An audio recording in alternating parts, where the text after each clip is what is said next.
بسم اللہ الرحمن الرحیم۔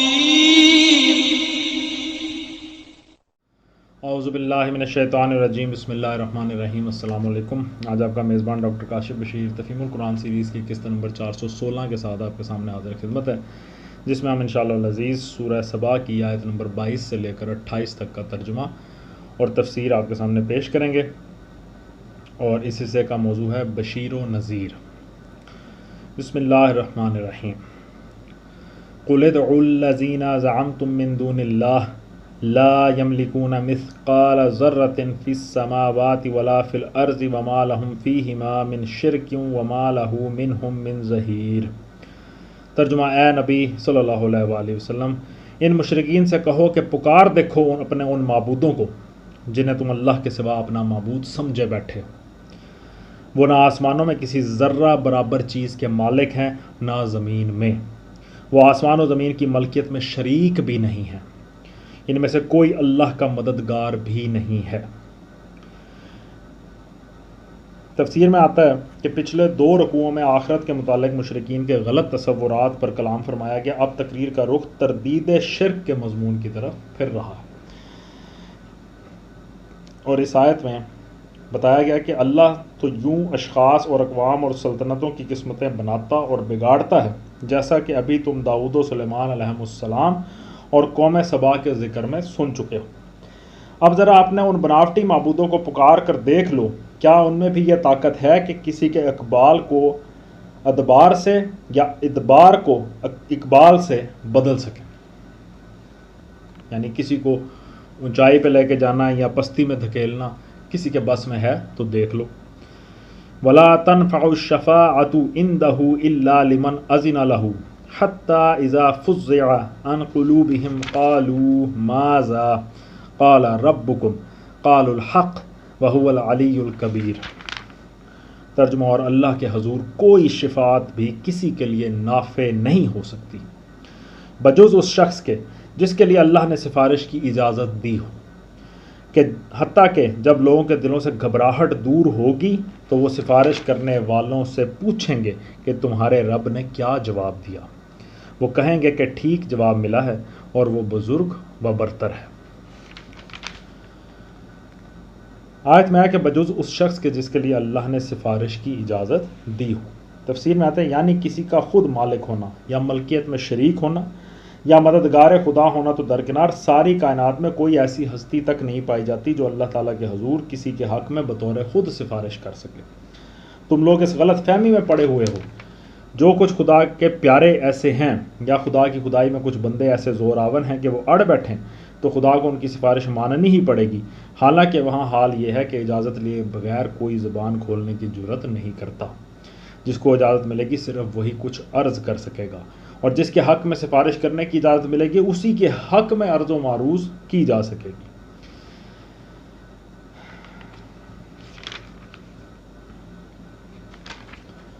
آیت کے آخر میں آیا کہ وہی بزرگ و برتر ہے۔ تفسیر میں آتا ہے یہاں اس وقت کا نقشہ کھینچا گیا ہے جب قیامت کے روز کوئی سفارش کرنے والا کسی کے حق میں سفارش کی اجازت طلب کرے گا۔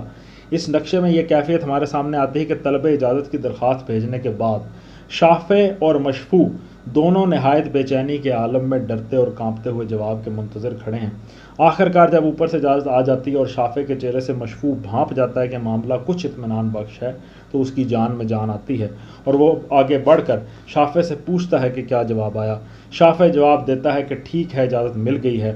اس بیان سے جو بات ذہن نشین کرنی مقصود ہے وہ یہ ہے کہ نادانو، جس بڑے دربار کی شان یہ ہے، اس کے متعلق تم کس خیال خام میں پڑے ہوئے ہو کہ وہاں کوئی اپنے زور سے تم کو بخشوا لے، یا کسی کی یہ مجال ہو کہ وہاں مچل کر بیٹھ جائے اور اللہ سے کہے کہ یہ تو میرے متوسل ہیں، انہیں تو بخشنا ہی پڑے گا۔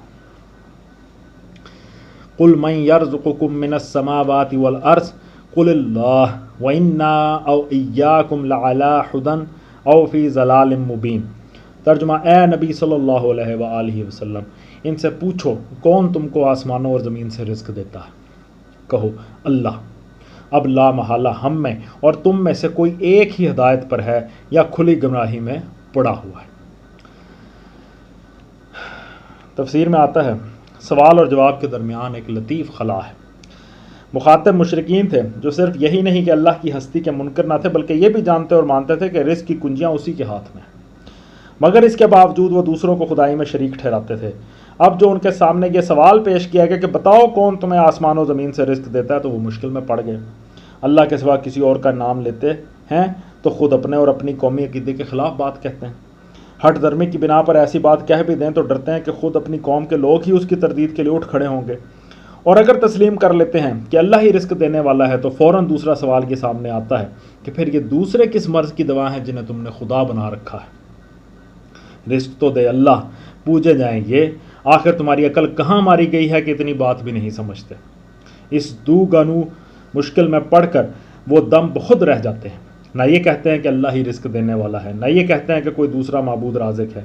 پوچھنے والا جب دیکھتا ہے کہ یہ لوگ کچھ نہیں بولتے تو وہ خود اپنے سوال کا جواب دیتا ہے کہ اللہ۔ آیت کے آخر میں اب لا محالہ ہم میں اور تم میں سے کوئی ایک ہی ہدایت پر ہے یا کھلی گمراہی میں پڑا ہوا ہے۔ تفسیر میں آتا ہے اس فقرے میں حکمت تبلیغ کا ایک اہم نقطہ پوشیدہ ہے۔ اوپر کے سوال و جواب کا منطقی نتیجہ یہ تھا کہ جو اللہ ہی کی بندگی و پرستش کرتا ہے وہ ہدایت پر ہو، اور جو اس کے سوا دوسرے کی بندگی بجا لاتا ہے وہ گمراہی میں مبتلا ہو۔ اس بنا پر بظاہر تو اس کے بعد کہنا یہ چاہیے تھا کہ ہم ہدایت پر ہیں اور تم گمراہ ہو، لیکن اس طرح دو ٹوک بات کہہ دینا حق گوئی کے اعتبار سے خواہ کتنا ہی درست ہوتا، حکمت تبلیغ کے لحاظ سے درست نہ ہوتا، کیونکہ جب کسی شخص کو مخاطب کر کے آپ صاف صاف گمراہ کہہ دیں اور خود اپنے برسر ہدایت ہونے کا دعویٰ کریں تو وہ ضد میں مبتلا ہو جائے گا اور سچائی کے لیے اس کے دل کے دروازے بند ہو جائیں گے۔ اللہ کے رسول چونکہ مجرد حق گوئی کے لیے نہیں بھیجے جاتے بلکہ ان کے سپرد یہ کام بھی ہوتا ہے کہ زیادہ سے زیادہ حکمت سے، زیادہ سے زیادہ حکیمانہ طریقے سے بگڑے ہوئے لوگوں کی اصلاح کریں۔ اس لیے اللہ تعالیٰ نے یہ نہیں فرمایا کہ اے نبی اس سوال و جواب کے بعد اب تم ان لوگوں سے صاف کہہ دو کہ تم سب گمراہ اور ہدایت پر صرف ہم ہیں۔ اس کے بجائے تلقین یہ فرمائی گئی کہ انہیں اب یوں سمجھاؤ، ان سے کہو ہمارے اور تمہارے درمیان یہ فرق تو کھل گیا کہ ہم اسی کو معبود مانتے ہیں جو رزق دینے والا ہے، اور تم ان کو معبود بنا رہے ہو جو رزق دینے والے نہیں ہیں۔ اب یہ کس طرح ممکن ہے کہ ہم اور تم دونوں بیک وقت راہ راست پر ہوں؟ اس صریح فرق کے ساتھ تو ہم میں سے ایک ہی راہ راست پر ہو سکتا ہے اور دوسرا لامحالہ گمراہ ٹھہرتا ہے۔ اس کے بعد یہ سوچنا تمہارا اپنا کام ہے کہ دلیل کس کے برسر ہدایت ہونے کا فیصلہ کر رہی ہے اور کون اس کی روح سے گمراہ ہے۔ قُلْ لَا تُسْأَلُونَ عَمَّا أَجْرَمْنَا وَلَا نُسْأَلُ عَمَّا تَعْمَلُونَ۔ ترجمہ ان سے کہو جو قصور ہم نے کیا ہو اس کی کوئی باز پرس تم سے نہ ہوگی، اور جو کچھ تم کر رہے ہو اس کی کوئی جواب طلبی ہم سے نہیں کی جائے گی۔ تفسیر میں آتا ہے اوپر کی بات سامعین کو پہلے ہی سوچنے پر مجبور کر چکی تھی۔ اس پر مزید ایک فقرہ یہ فرما دیا تاکہ وہ اور زیادہ تفکر سے کام کر لیں، فکر کریں، سوچیں۔ اس سے ان کو یہ احساس دلایا گیا کہ ہدایت اور گمراہی کے اس معاملے کا ٹھیک ٹھیک فیصلہ کرنا ہم میں سے ہر ایک کے اپنے مفاد کا تقاضا ہے۔ فرض کرو کہ ہم گمراہ ہیں تو اپنی اس گمراہی کا خمیازہ ہم بھگتیں گے، تم پر اس کی کوئی پکڑ نہ ہوگی۔ اس لیے یہ ہمارے اپنے مفاد کا تقاضا ہے کہ کوئی عقیدہ اختیار کرنے سے پہلے خوب سوچ لیں کہ کہیں ہم غلط راہ پر تو نہیں چل رہے۔ اسی طرح تم کو بھی ہماری کسی غرض کے لیے نہیں بلکہ خود اپنی ہی خیر خواہی کی خاطر ایک عقیدے پر جمنے سے پہلے اچھی طرح سوچ لینا چاہیے کہ کہیں تم کسی باطل نظریے پر تو اپنی زندگی کی ساری پونجی نہیں لگا رہے۔ اس معاملے میں اگر تم نے ٹھوکر کھائی تو تمہارا اپنا ہی نقصان ہوگا، ہمارا کچھ نہ بگڑے گا۔ قُلْ يَجْمَعُ بَيْنَنَا رَبُّنَا ثُمَّ يَفْتَحُ بَيْنَنَا بِالْحَقِّ وَهُوَ الْفَتَّاحُ الْعَلِيمُ۔ ترجمہ کہو ہمارا رب ہم کو جمع کرے گا، پھر ہمارے درمیان ٹھیک ٹھیک فیصلہ کر دے گا، وہ ایسا زبردست حاکم ہے جو سب کچھ جانتا ہے۔ تفسیر میں آتا ہے یہ اس معاملے پر غور کرنے کے لیے آخری اور سب سے بڑا محرک ہے جس کی طرف سامعین کی توجہ دلائی گئی۔ بات اسی حد پر ختم نہیں ہو جاتی کہ اس زندگی میں ہمارے اور تمہارے درمیان حق و باطل کا اختلاف ہے اور ہم میں سے کوئی ایک ہی حق پر ہے، بلکہ اس کے آگے حقیقت نفس الامری یہ بھی ہے کہ ہمیں اور تمہیں دونوں ہی کو اپنے رب کے سامنے حاضر ہونا ہے۔ اور رب وہ ہے جو حقیقت کو بھی جانتا ہے اور ہم دونوں گروہوں کے حالات سے بھی پوری طرح باخبر ہے۔ وہاں جا کر نہ صرف اس امر کا فیصلہ ہوگا کہ ہم میں اور تم میں سے حق پر کون تھا اور باطل پر کون، بلکہ اس مقدمے کا فیصلہ بھی ہو جائے گا کہ ہم نے تم پر حق واضح کرنے کے لیے کیا کچھ کیا اور تم نے باطل پرستی کی ضد میں آ کر ہماری مخالفت کس کس طرح سے کی۔ قل ارونی الذین الحقتم بہ شرکاء کلا بل هو اللہ العزیز الحکیم۔ ترجمہ، ان سے کہو ذرا مجھے دکھاؤ تو صحیح وہ کون ہستیاں ہیں جنہیں تم نے اس کے ساتھ شریک لگا رکھا ہے۔ ہرگز نہیں، زبردست اور دانا تو بس وہ اللہ ہی ہے۔ تفسیر میں آتا ہے یعنی قبل اس کے کہ تم ان معبودوں کے بھروسے پر اتنا بڑا خطرہ مول لو، ذرا مجھے یہی بتا دو کہ ان میں سے کون اتنا زورآور ہے کہ اللہ کی عدالت میں وہ تمہارا حمایتی بن کر اٹھ سکتا ہو اور تمہیں اس کی گرفت سے بچا سکتا ہو۔ وَمَا أَرْسَلْنَاكَ إِلَّا كَافَةً لِلنَّاسِ بَشِيرًا وَنَذِيرًا وَلَكِنَّ أَكْثَرَ النَّاسِ لَا يَعْلَمُونَ۔ ترجمہ، اور اے نبی صلی اللہ علیہ وآلہ وسلم، ہم نے تم کو تمام ہی انسانوں کے لیے بشیر و نذیر بنا کر بھیجا ہے، مگر اکثر لوگ جانتے نہیں ہیں۔ سبحان اللہ۔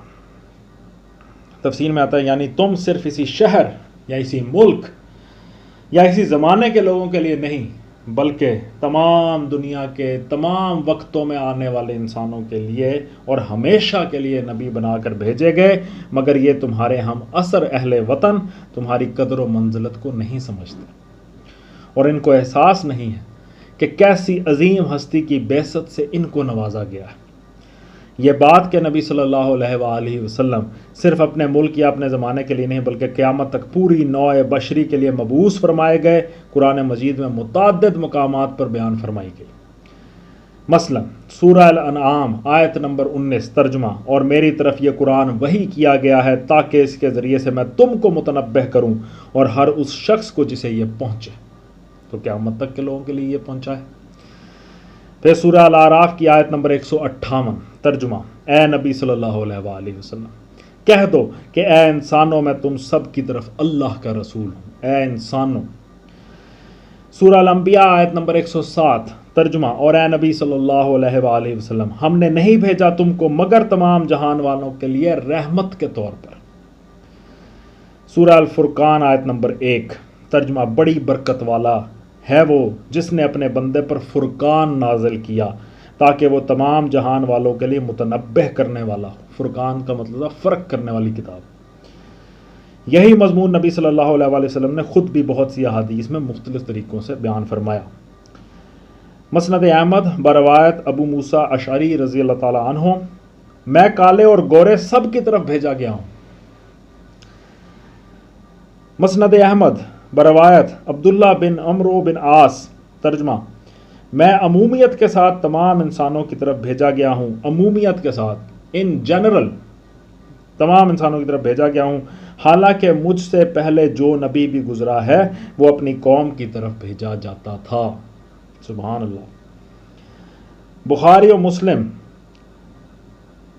بروایت حضرت جابر بن عبداللہ رضی اللہ تعالیٰ عنہ ترجمہ ہے، پہلے ہر نبی خاص اپنی قوم کی طرف مبعوث ہوتا تھا اور میں تمام انسانوں کے لیے مبعوث ہوا ہوں۔ بخاری و مسلم میں ایک اور حدیث ترجمہ، میری بعثت اور قیامت اس طرح ہیں، یہ فرماتے ہوئے نبی صلی اللہ علیہ وآلہ وسلم نے اپنی 2 انگلیاں اٹھائیں۔ میری بعثت اور قیامت اس طرح ہے۔ سبحان اللہ۔ مطلب یہ تھا کہ جس طرح ان 2 انگلیوں کے درمیان کوئی تیسری انگلی حائل نہیں ہو سکتی، اسی طرح میرے اور قیامت کے درمیان میں بھی کوئی نبوت نہیں ہے، میرے بعد بس قیامت ہی ہے اور قیامت تک میں ہی نبی رہنے والا ہوں۔ سبحان اللہ جی، سبحان اللہ، ماشاءاللہ، کتنے خوش نصیب ہیں ہم لوگ، اللہ تعالیٰ نے ہمیں اس نبی کا امتی بنایا۔ یا اللہ تیرا لاکھ لاکھ شکر ہے۔ صدق اللہ العلی العظیم۔ الحمدللہ، آج ہم نے سورہ سبا کی آیت نمبر 28 تک کا ترجمہ اور تفسیر آپ کے سامنے پیش کیا، اور اتنا ریفریشنگ تھا یہ، مجھے تو اتنا فیل ہوا ہے ریفریشنگ جس کی کوئی حد نہیں ہے۔ اللہ تعالیٰ کا لاکھ لاکھ شکر ہے۔ کہ اللہ تعالیٰ نے ہمیں اس توفیق سے نوازا، ہمیں پڑھنے کی توفیق سے، آپ کو سننے کی توفیق سے۔ اللہ تعالیٰ ہماری اس کوشش کو قبول فرمائے اور اس کی برکت سے ہماری زندگیوں میں وہ مثبت تبدیلیاں رونما ہوں جن کی بدولت اللہ تعالیٰ ہم سے راضی ہوں، اور ہم قیامت کے دن اس کے بہترین نتائج کے حامل ہو سکیں۔